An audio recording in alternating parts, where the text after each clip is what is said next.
What's up everybody, my name is Blago, and in this video I don't want to waste your time but rather show you how my first e-commerce brand was able to generate over $84,000 in a single day with Facebook ads using this special event scaling strategy that I'm going to present in a second. So I hope that you enjoy it, and let's dive straight into it. Okay, so first of all, this is not a beginner's video. This is not for distracted dropshippers just hopping from product to product that are too impatient to see the long-term benefits of running a brand and running just a handful of products in a specific niche.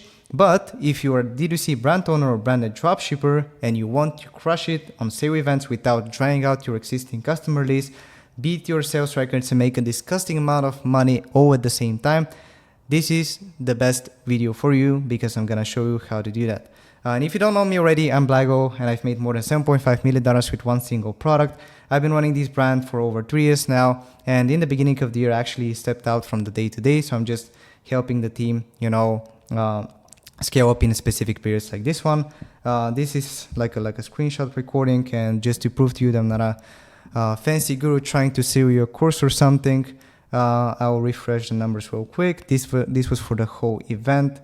We made like 137K in 4 days, and the best day was over 84K. And in terms of profit, we did around like 33K on that particular day and around 50K for the whole period. So why is that such a big deal? This is not just 30K that the business makes in profit. It's actually 30K and another 60K in additional enterprise value if it's valued at 2x profit, which is pretty conservative, and over 400 new customers that will buy again for sure. And why am I so confident in this? That was in Q2. This is a giftable product. We know that the customers are going to be happy with the product and they will want to buy it as a gift. Okay. Essentially, we're getting a lot of new customers at a discount, and this is like the frame you should look at it. It's not just about the money. It's not about, making a ton of profit and all the revenue flex and all the screenshots and stuff like that. It's the best way to get a ton of new customers at a discount with very good ROAS, and profit is just a result, okay? On top of that, it was 93% new customers, so we didn't do any offers to our existing customer list. And this is very important because you're not pretty much draining your customer list, and you know that you're actually adding more to it so that when Q4 comes, you can totally explode and then like harvest the most out of it. And also it motivates the team to do better. Like when people see and when your like team members see that their effort resulted in a huge impact for the business, naturally the motivation goes through the roof. But it's only achievable if you're patient and have a long-term vision with your brand, because I've been doing this for several years now, and every time we have this event, we do at least 40K on that particular day. So I know what to expect. And over time, you're gonna optimize to get better and better and better results. And that was the most profitable day we've had on the store so far. Okay, so it only gets better over time. So if you miss Mother's Day or Father's Day or whatever other, sale events, for example, July 4th is coming up. First of all, don't be ignorant. And second of all, just make an event calendar so that you don't miss the next one. We have a very simple event calendar, so we know what events we want to capitalize on. And just as a quick tip, capitalizing on niche specific sale events usually converts better because, for example, this event is not Mother's Day, Father's Day, or any of those like generic events. You should do the research in your niche and see what events are actually very important for your specific niche, because the CPMs are much lower. The CPMs were like just normal, like we didn't see an increase, but the conversion rate is crazy high, and also this messaging resonates with your niche much better, right? So it really results in a very high ROAS. And it's a 5-step process that I'm gonna walk you through real quick. First of all, you have to prepare pretty well. And it's good to make a whole bunch of money in 4 days, but it was actually a several week long process before that. And why this strategy works so well is because people love buying stuff online, okay? They just need a proper reason to do it right now. They're just looking for reasons, and just give it to them, right? And when it comes to the creatives, it's actually very simple. just take your winning evergreen angle and offer and adapt the messaging around your sale. Pick out top 5, or if you have even more like evergreen videos, even better. But don't overdo it. Like, don't do it with every creative that you have right now.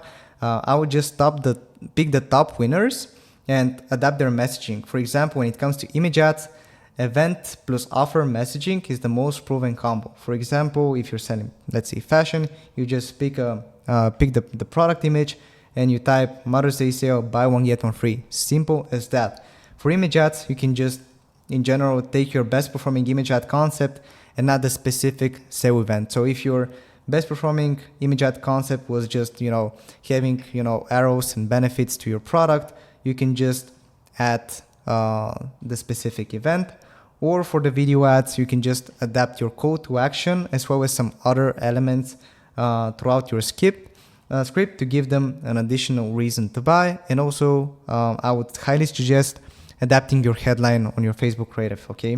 But the rule of thumb is the more relatable your messaging is for the events, the harder your ads will rip.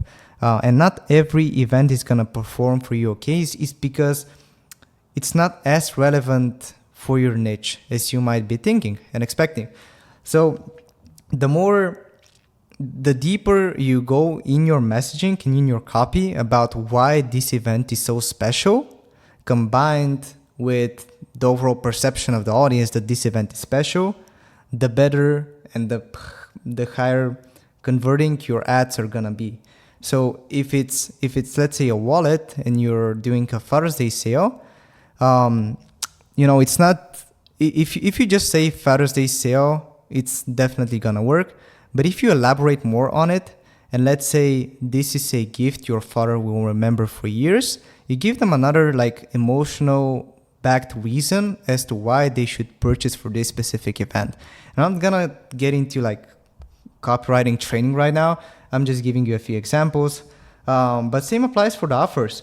For cold new customers, we didn't do any additional discounts just because, the value in the customer's perception was just so high that we didn't even need it. We just relied on our evergreen offer that was already pretty optimized. And if you're a client of mine, and if we optimized your offer already, we might run with that. But if you haven't optimized your offer yet, this is a great opportunity to test out a new offer. And actually, that's how I found my evergreen offer. I was just brainstorming offers for Black Friday, Cyber Monday. I tested buy one get one free. It worked amazing. And I was like, okay, I can scale with that. As for warm and hot audiences, like new customers, not existing customers, you can offer an additional percentage off. So on top of the offer, you just give additional discount. I didn't do that for that specific case, but I do that for Black Friday, Cyber Monday, for example. And it's like the typical retargeting promo offer.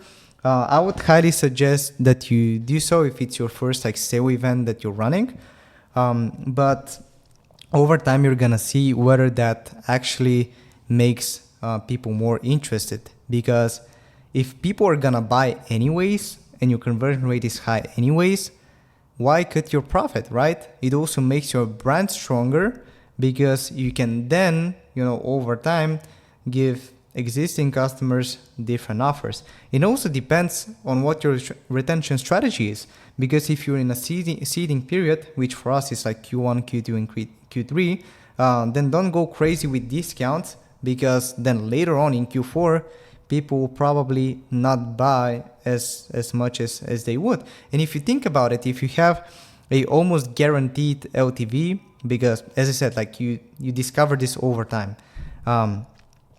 you're gonna see that you don't need to artificially lower your LTV by just spamming offers and offers. You can be just more laid back, not give a ton of offers, but only do it with proper timing. And you're gonna see how loyal your customers are gonna be, and how strong of a brand you're gonna develop. So, as I said, never squeeze out your goodwill completely, and make people crave your promos. And that often comes at the cost of short-term profit, because it's easy to just run an email campaign and make a bunch of money, but that way you're just draining your Goodwill bucket, and over time you don't have a strong brand. So in order to prevent that, I can give you like an early sales strategy that you can implement. You can just use the following messaging. Get your product before whatever event you're having. For example, order now to receive this customized necklace before Mother's Day, early Mother's Day sale. Same applies for Christmas. And really, like, the effectiveness of this strategy is whether the event is the reason to buy or the event is the occasion for which they buy. So if the event is the reason to buy, they only purchase on the date of the event, and probably this messaging will not be as relevant. If the event is the occasion for which they buy, they will purchase before the date of the event. And in our case, it was a mixture of both. We did like a small early sales strategy, but 90% of the efforts were for the on-day campaign, okay? So in order to do that, you can run a Facebook lead gen campaign to an early bird email list, or just launch an email campaign for people to join that list. Ideally both, but Facebook lead gen campaigns can be pretty expensive. Anyways, you can launch this sale around a week before the actual event to actually keep it exclusive, right? And not interfere with the main event. And you can also like track your finances better, but you should be doing that anyways through a tracking app. But now that the preparation is done, you need to start testing the waters. Starting way too early will give you wrong data because there's no demand yet. So timing is very important, and you shouldn't like turn off ad sets and creatives just because it's not performing yet. You're just testing the waters, and you just want to see which type of creatives are just gonna resonate, and have like higher potential scalability later on during the event. So I would create 2 to 3 campaigns before the sale to get initial traction on your campaigns and get early results for a creative and offer. And I prefer using Advantage Plus just for simplicity, and lower budget ABOs and CBOs for more flexibility. Okay, so I'm using both strategies. It's not like I prefer either of them.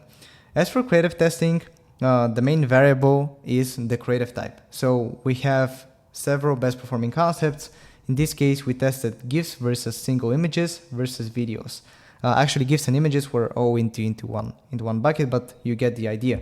As you can see, we had GIFs and images, and in those, again, I'm testing like 2 main audiences. It's like an interest stack and a broad audience, as well as again interest and broad, but for videos.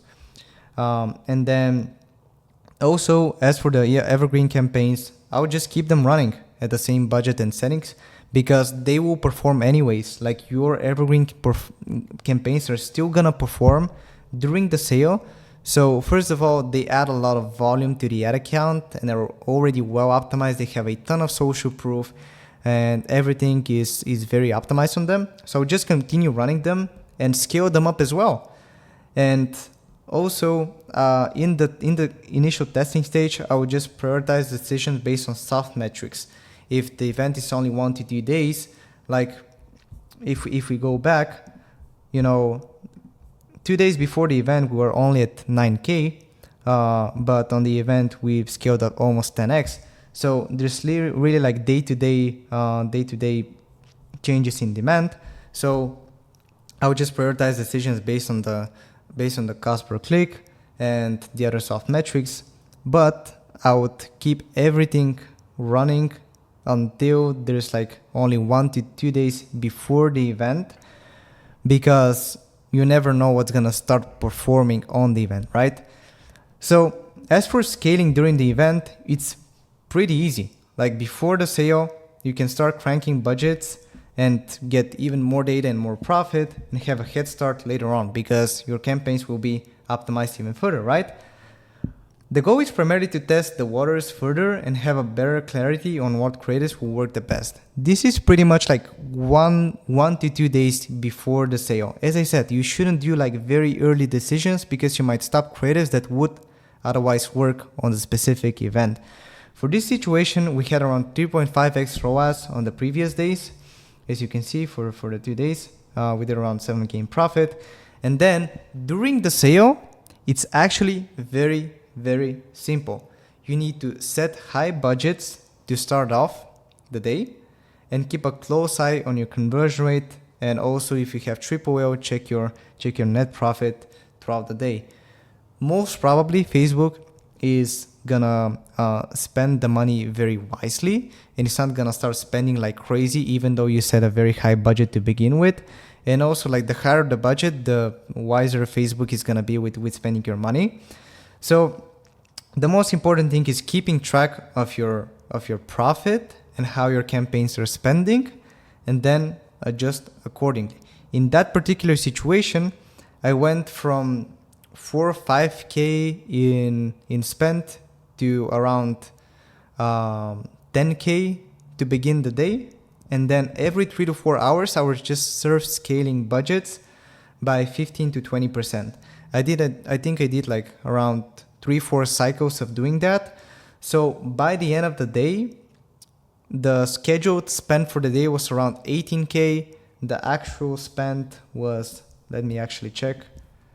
The actual spend was around 16K together with Google. So you get the idea. The scheduled spend will be definitely higher, but at the end of the day, you're only scaling if it works. Now, the most important thing is what you're doing with your backend and after the sale, because sometimes people get greedy, and that's when things get a little bit dangerous. So first of all, you need to have everything on your backend set up properly.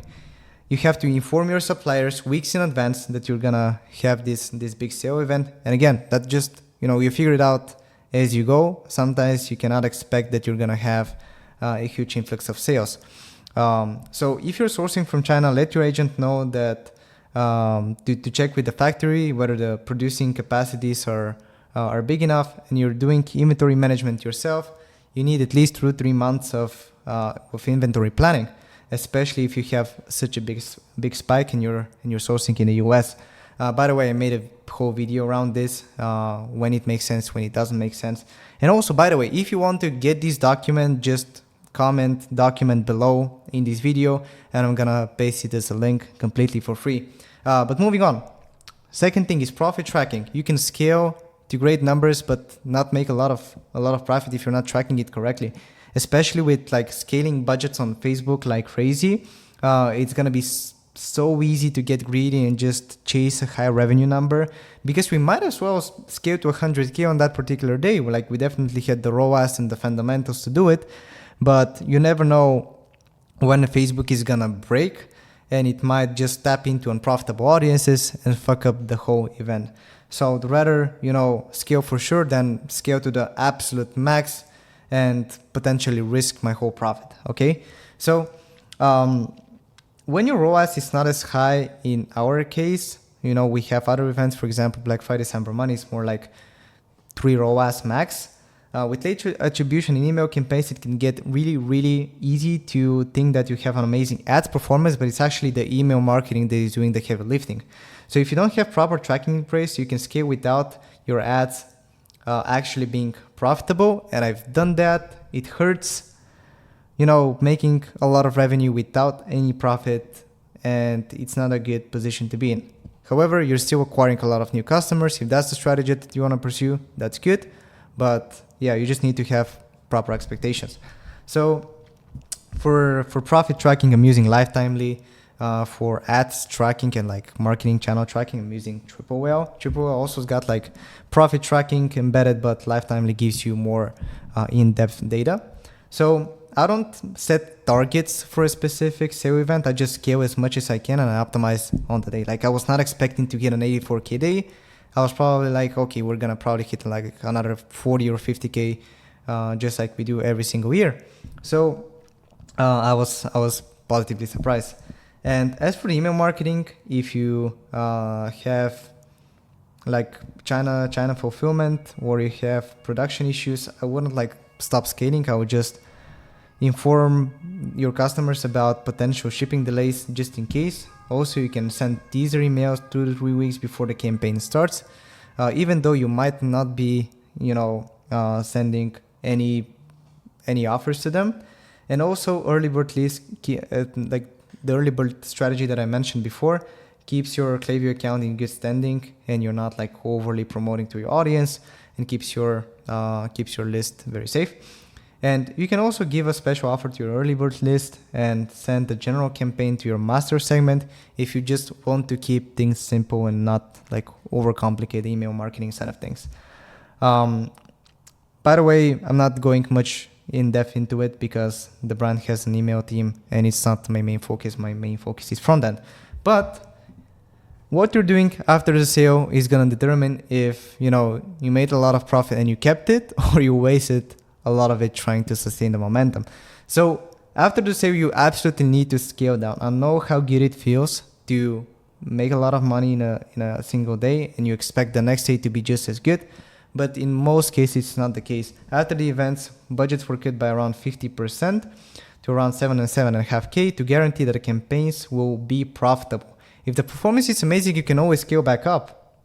But it's going to be very shitty if you don't do that, if you don't scale down and then lose a lot of money. Like if you scale down, you can always scale back up. But if you keep the very high scale, there's still going to be like a testing period where your ads were not performing any good at all. And then you lost out on a lot of potential profit actually. So it's partially about the gut feeling. If you scale down way too much, you will lose your momentum in your ad account. So obviously you don't want to scale down way too hard and go from, let's say, 10K to like 1K, right? But if you keep spending way too high, you might have very unprofitable traffic, as I mentioned. So your goal, or your media buyer, if you have a media buying team, is to find that sweet spot. And again, it's a gut feeling that you develop over time, okay? So the main problem here is just human nature. It's just greed. If the event is over, more often than not, the demand is over. Like I cannot bullshit myself that it's gonna last forever. So better test it out instead of risking all the profit that you made just because you're greedy. I've done it before and it's never worked out amazing. It's the same reason why people never pull out from crypto, right? Like they expect for things to get better, but they don't. And Black Friday and Cyber Monday is a perfect example. Instead of taking profits and cutting back ad spend to optimize for profit, a ton of brands just keep spending on break-even or unprofitably for the rest of the season, instead of just cutting down, again, optimizing for profit, even though the overall volume is not that big. And then you can build that momentum up again as the next event approaches, right? Because the reality is, you shouldn't look at it as a binary situation. You can always scale back up if the performance is good. This year's performance was better than expected, so ROAS was still very decent after the sale. You can see like the next 2 days were like over 11K profit, over 25% net profit margin. So just to recap this video, I'll give you a few quick do's and don'ts. Analyze your winning creators that have potential to become an evergreen winner and continue running them. Second of all, keep your ad spend in a range where you're absolutely confident that it's going to spend profitably. Make a detailed breakdown of what creatives, copies, offers, budgets, and whatever else you tested so that you can replicate it next year. Like you have to learn from those events, right? Make sure that logistics and customer support are well taken care of, and also reward your team accordingly because it increases the overall motivation that they have for the upcoming stuff that you have. And don't be a greedy guy. Don't risk your hard-earned profit for some extra cash after the sale, and just scale down. Be a little bit conservative, and then if it's good, just scale back up. Don't hope that keeping ad spend crazy high and running on break-even will magically pay off later. Yes, you're getting a lot of new customers, but at what cost, right? Like it's very stressful. And don't expect the same pattern all the time. Every event is different in terms of length and depth. Don't go crazy on Father's Day if Mother's Day was good. Like you cannot expect that every single event is going to be the same. Same for July 4th, Black Friday, Cyber Monday, and so on. Start conservatively and scale proactively. A lot of the data is going to come on the spot, and if you're just proactive enough, you're going to capture the most of it. You cannot predict it. So over time, your judgment will just become better and better, and then you can expect to have those results, right? But in the beginning, it's all about proactivity, and that's a thing that no one can steal from you, okay? And I have a special tip for passionate brand owners. You can include a personalized message or video on the post of the best performing ads because they're going to have a lot of engagement, a lot of views, or in the post-purchase email as a thank you message for everyone who purchased from your brand on the event. It also creates emotional connection with your customers, makes them loyal, and takes as little as 5 minutes to set up, okay? And then the second suggestion that I have is just give a small surprise gift in every order. Again, creates a very special connection to every customer and is very easy to set up. That's everything that I have for you today, guys. I hope that you enjoyed it. It was kind of raw, but I just want to keep it very straightforward with you. If you liked it, let me know, and please subscribe to the channel for more videos like this one. Keep being awesome. I love you guys, and see you on the next one. Bye.